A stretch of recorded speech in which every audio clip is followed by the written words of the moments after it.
Bonjour à vous! Dans cette nouvelle vidéo, je vais vous montrer comment réaliser ces très jolis porte-monnaie au crochet. Ça, c'est le premier que j'ai déjà fait. Je l'ai fait en jaune. Je l'ai fait plus petit que celui qu'on va faire ensemble en rouge. Vous pouvez donc le faire plus grand, plus petit. Ici, le plus petit mesure 6 cm sur 7 cm de diamètre. Et le plus grand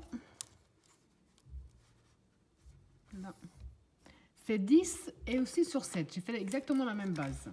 Donc vous pouvez très bien faire plus grand, plus petit. C'est vraiment à vous de voir. C'est quelque chose qui est vraiment très original et qui change un peu. Alors pour ça, vous aurez besoin.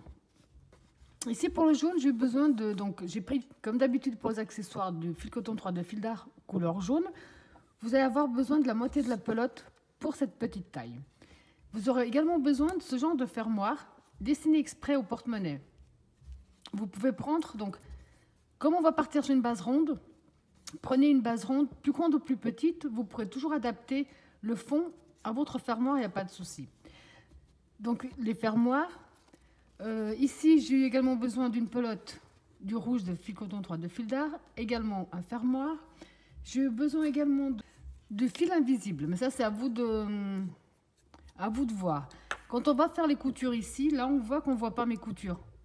Parce que justement j'ai utilisé ce fil qui s'appelle fil invisible et qui porte vraiment bien son nom parce qu'on ne voit pas les coutures. Mais vous pouvez très bien utiliser la même couleur de la base pour faire vos coutures ici.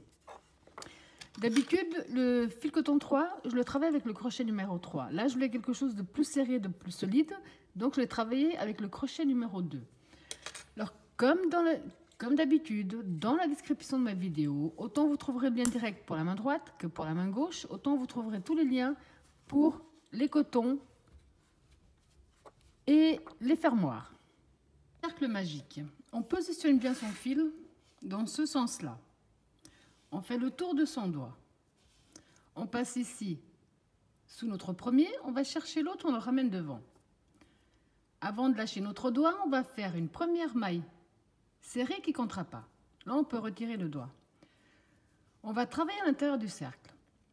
On rentre, on ramène une maille serrée.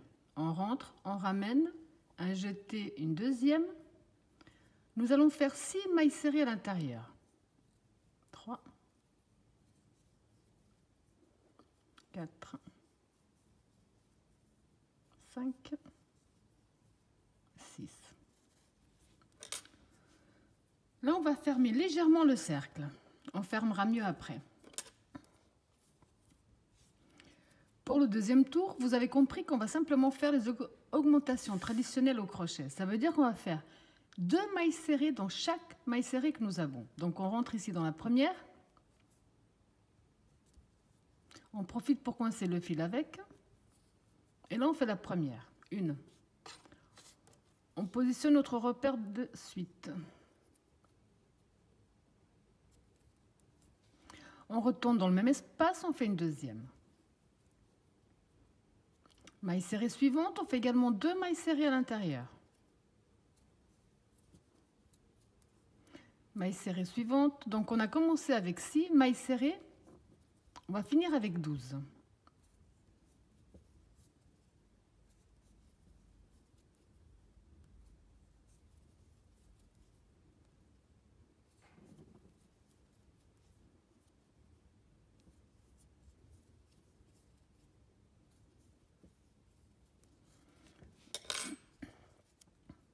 C'est à ce stade que je vais vraiment fermer mon cercle magique correctement, pas qu'il y ait de trous d'espace. Là, on a terminé le deuxième tour. Le troisième tour, on va faire une maille serrée seule et une augmentation. Donc une seule. Dans la suivante, on fait 2 dans la même. Une seule. Dans la suivante, 2 dans la même. Vous allez tout simplement répéter ce même procédé jusqu'à la fin de ce tour. Pour le prochain tour, on va faire 2 mailles serrées seules et une augmentation sur tout notre tour.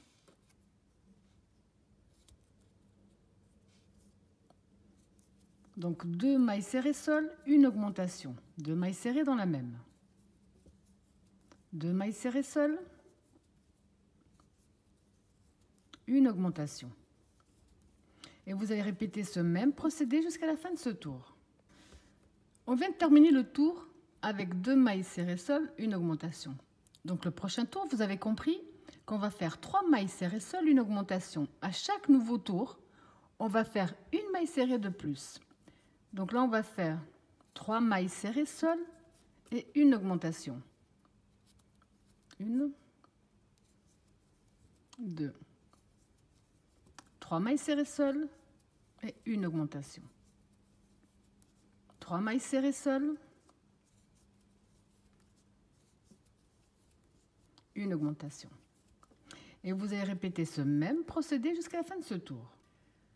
Donc pour le prochain, on va faire 4 mailles serrées seules et une augmentation. 1, 2, 3, 4 mailles serrées seules et une augmentation. Donc 2 mailles serrées dans la même. De nouveau 1, 2, 3, 4 et une augmentation. Vous allez répéter ce même procédé jusqu'à la fin du tour. Alors pour éviter que la vidéo soit trop longue, maintenant vous avez compris. Vous allez pouvoir adapter la base au fermoir que vous avez. Donc il faut déjà prendre votre fermoir. On part sur une base ronde actuellement. Je vous en ferai d'autres avec des bases différentes que du rond. Vous allez continuer les augmentations traditionnelles, ce qui veut dire que là on a terminé avec 4 sols, une augmentation. Le prochain sera 5 sols, 5 mailles serrées seules, une augmentation. Celui d'après 6 sols, une augmentation, et ainsi de suite. À chaque fois, une maille serrée de plus toute seule. Jusqu'à ce que votre base ici arrive à l'intérieur ici de notre fermoir. Moi ici sur le premier modèle que j'ai déjà fait, je suis arrivée au stade où j'avais 8 mailles serrées seules et une augmentation pour le même fermoir. Donc je vais répéter exactement le même procédé. Je vous montre après, donc vous continuez simplement les augmentations traditionnelles à pouvoir bien couvrir quand on arrive ici, quand on aura le rond, à ce que le rond touche minimum l'intérieur de notre fermoir. Alors ici, comme je vous ai dit, je me suis arrêtée moi au moment où j'ai 8 mailles serrées seules et une augmentation. Quand je pose mon rond sur mon fermoir, c'est parfait. Je m'étais trompée au tout début quand j'avais fait le premier, que j'ai dû défaire. Je trouvais que j'avais l'impression que ça n'allait pas jouer, que c'était juste trop serré, donc j'avais fait un tour de plus. Donc finalement, après, j'ai dû défaire parce que ça faisait beaucoup trop large par rapport à la base du fermoir. Donc vraiment, là, on voit que il est vraiment à la bonne taille. Du moment où vous avez un fermoir avec une base ronde, vous n'avez qu'à continuer les augmentations ou en faire moins en fonction de votre base à vous. Pour le prochain tour, on va faire une maille serrée dans chaque maille serrée que nous avons, mais au lieu de prendre la maille serrée traditionnellement, comme d'habitude, en attrapant bien les deux fils, on va prendre que le fil se trouvant ici sur le haut. On va quand même marquer la première, parce qu'on va travailler en spirale tout le long.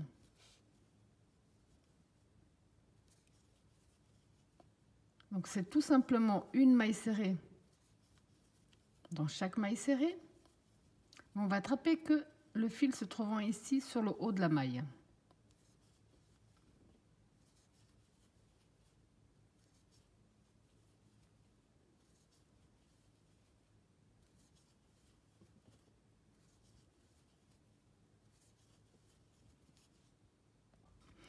Donc après avoir terminé, on va attaquer maintenant cette partie-là. La partie qui donne vraiment ce superbe reflet là, c'est vraiment très joli. C'est ce qu'on va faire pour tout le reste maintenant. Alors ici dans notre première maille serrée, maintenant on va les travailler normalement. Donc on prend bien les deux fils, on fait une première maille serrée. Alors, je vais vous montrer tranquillement. La deuxième se trouve ici, on la voit bien. Sauf que, donc, elle, on a travaillé normal. La suivante, au lieu de la travailler donc dans la maille serrée, on va simplement descendre ici dans le petit espace. Donc, au lieu de la faire là, on descend là. Et on fait la maille serrée à cet endroit-là. La prochaine, on la fait normale. La suivante, donc, se trouve ici. Au lieu de faire notre maille serrée à cet endroit-là, on descend un petit peu. Et on fait la maille serrée. Prochaine, normale. Suivante, donc, je vous montre à nouveau. On devrait logiquement la travailler là. Sauf qu'on ne va pas la travailler là, on va descendre au bas ici des deux fils qu'on voit. Prochaine, normale. Suivante, donc au lieu que ce soit là, on descend un petit peu. Prochaine, normale.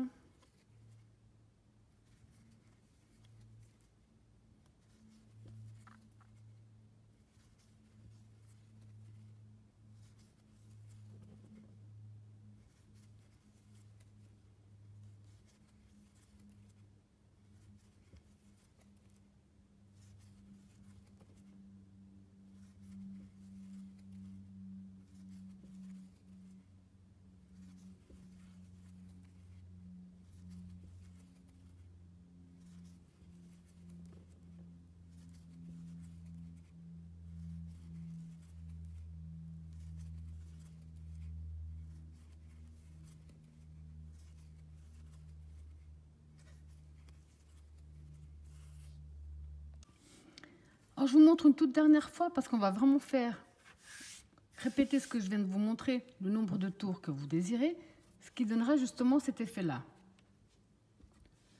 Donc, j'ai enlevé le repère. Ici, on voit que la première maille serrée était allongée. Donc là, on va la travailler normalement.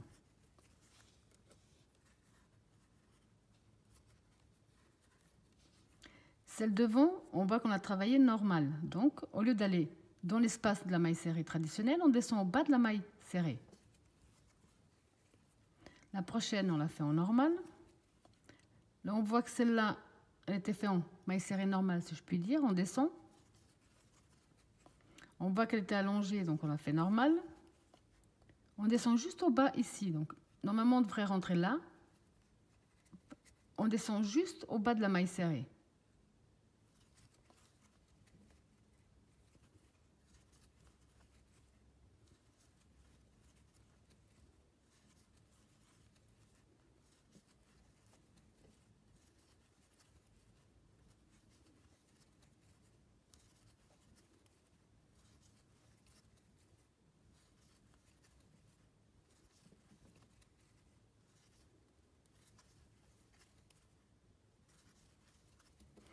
Alors, vous avez compris que vous allez simplement répéter ce même procédé. Maintenant, le nombre de rangs que vous désirez sur la hauteur pour votre porte-monnaie.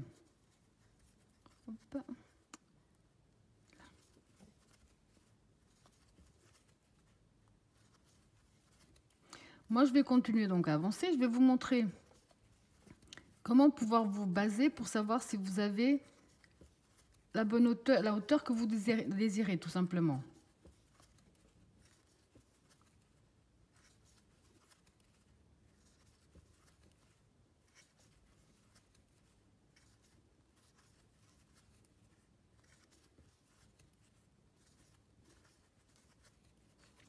On voit déjà qu'on commence à voir notre joli motif qui se forme. Donc maintenant, comme je vous disais, c'est vraiment quelque chose... Il n'y a pas moyen de se tromper puisqu'on va simplement inverser ce qu'on verra. Si on a une maille serrée traditionnelle, on la travaille au pied de la maille serrée. Si c'est une maille serrée plus allongée, on la travaille normalement. Et ça, donc, sur le nombre de tours, sur la hauteur que vous désirez votre pochette. Je pense que celle-là, je vais la faire un petit peu plus haute que la première. Donc là, je vous laisse simplement répéter ce même procédé. Le nombre de tours que vous désirez. On se retrouve après pour que je vous montre encore donc, comment terminer, cacher les fils et également comment coudre donc, notre pochette à notre fermoir. Alors ici le mien, donc j'ai fait exactement le même procédé que je vous ai expliqué sur sur 9 cm et demi. Vous, pour savoir si vous avez la bonne taille, que ce soit pas trop grand ou trop petit. Moi, ce que j'ai fait, c'est que j'ai plié des côtés. Et ça me donne la taille que j'aurai à la fin. Donc, c'est ce qui me convient à moi. Vous trouvez trop petit, vous faites plus. Vous trouvez trop long, vous défaites. Quand on a trouvé donc la taille que l'on désire, on va simplement donc maille suivante avec une maille coulée. En fait, j'aime bien faire 2 mailles coulées de suite. Voilà. Une maille en l'air de plus. On va couper une longueur pour pouvoir cacher le fil à l'intérieur.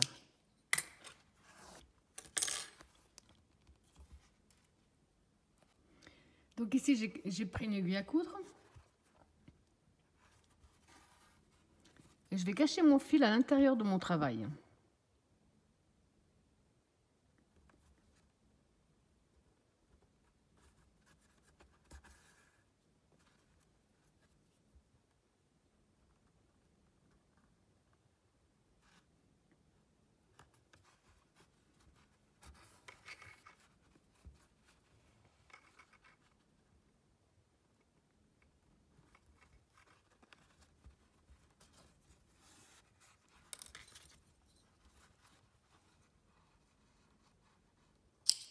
Voilà. Alors maintenant qu'on a tout ce qu'il nous faut, on va donc passer le fermoir sur notre travail. Là. On va juste, pour s'aider un petit peu, l'introduire ici au centre, juste pour qu'il tienne, qu'on ait bien.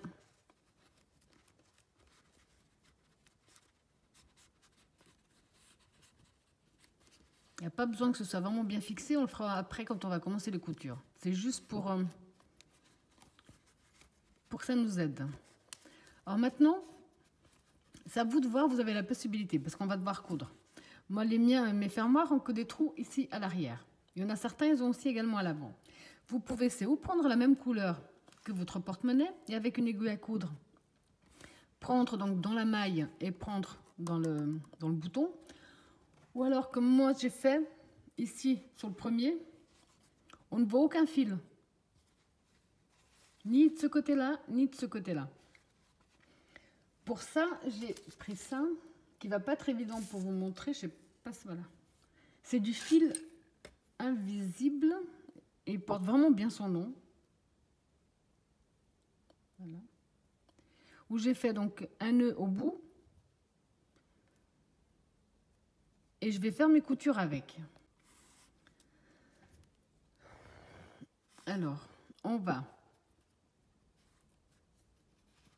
s'introduire d'abord dans une maille et je vais faire également un nœud avec mon fil.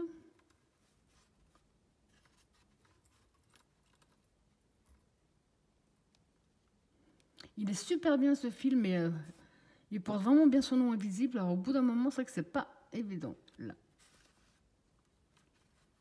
faire un nœud. Et cette partie-là, on va bien donc la mettre sur le haut. On va s'introduire dans n'importe quel espace pour sortir.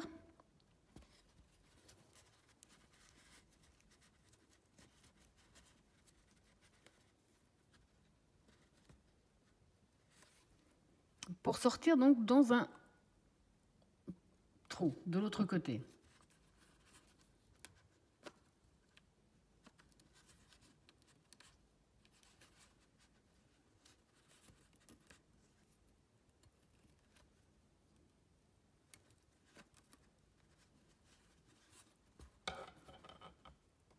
Après, je vais rentrer donc dans le trou qui se trouve juste à côté et bien vérifier où je vais sortir à l'intérieur. Et on va fermer, voilà.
C'est peut-être moins évident avec ce film.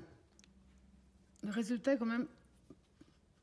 Enfin, je préfère avec le fil invisible plutôt qu'à mettre la couleur du tissu. Mais après, c'est des goûts.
Alors, quand vous avez fini de coudre tout le tour, et bien cacher votre fil, que ce soit un fil invisible ou pas, ça vous donne vraiment ce superbe résultat.